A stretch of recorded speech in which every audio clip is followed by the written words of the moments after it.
Assalamualaikum warahmatullahi wabarakatuh, sahabat-sahabat yang saya hormati sekalian. Pernah tak terlintas dalam benak fikiran kita kenapa ramai lagi orang memilih untuk meninggalkan solat? Bila kita tanyakan kepada mereka, jawabnya wajib. Tapi buatnya tidak. Mungkin mereka tak faham ataupun buat-buat tak faham.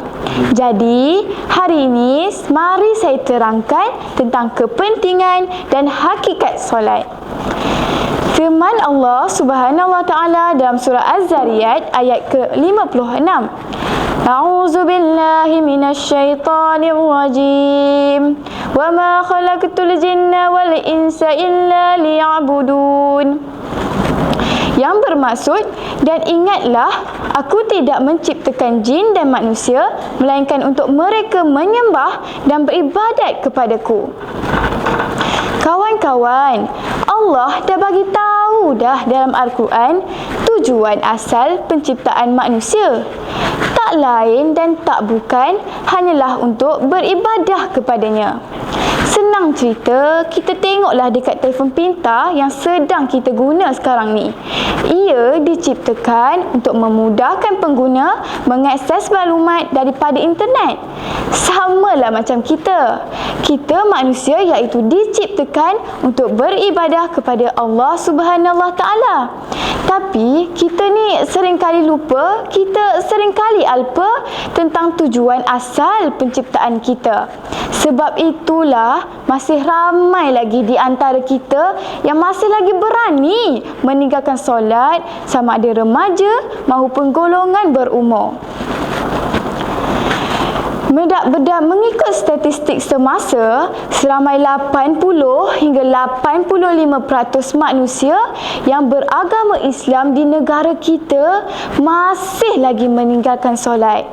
Kawan-kawan, lupakah kita akan perjuangan dakwah Nabi SAW di Taif?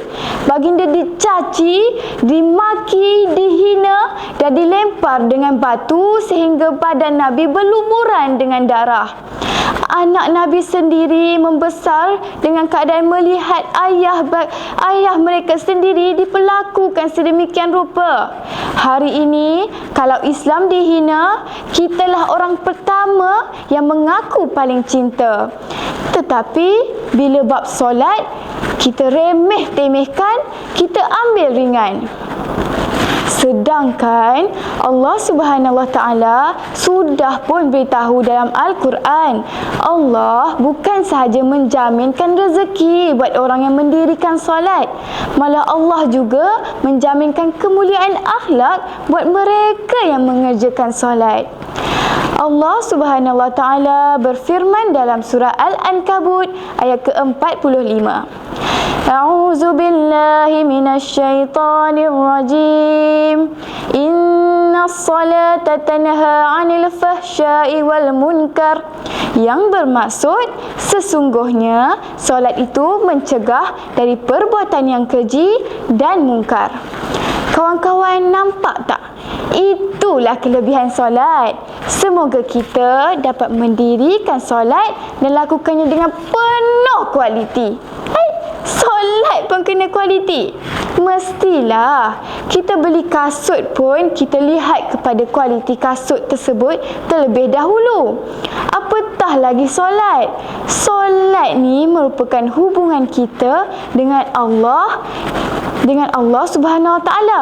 Mestilah kita nak yang terbaik sekali.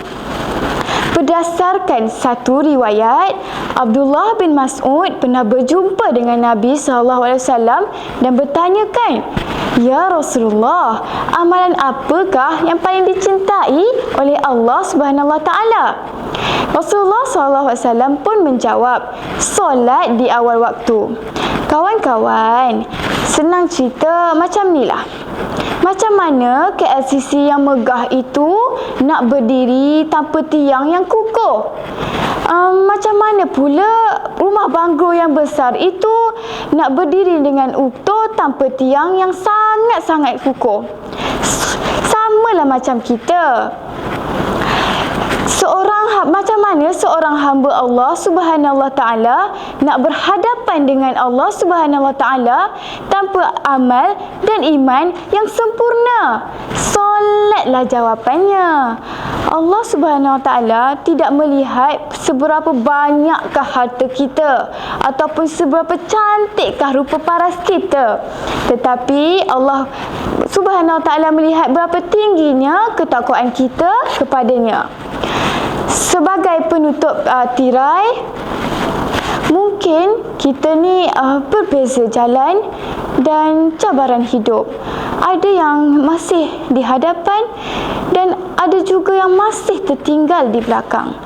Namun tujuan kita masih sama dan tetap sama sampai bila-bila, iaitu mencari redha Allah duniawi mahupun ukhrawi. Akhir kata daripada saya, kita jaga solat, insya-Allah Allah pasti jaga kita. Sekian, terima kasih. Wabillahi taufiq wal hidayah. Wassalamualaikum warahmatullahi wabarakatuh.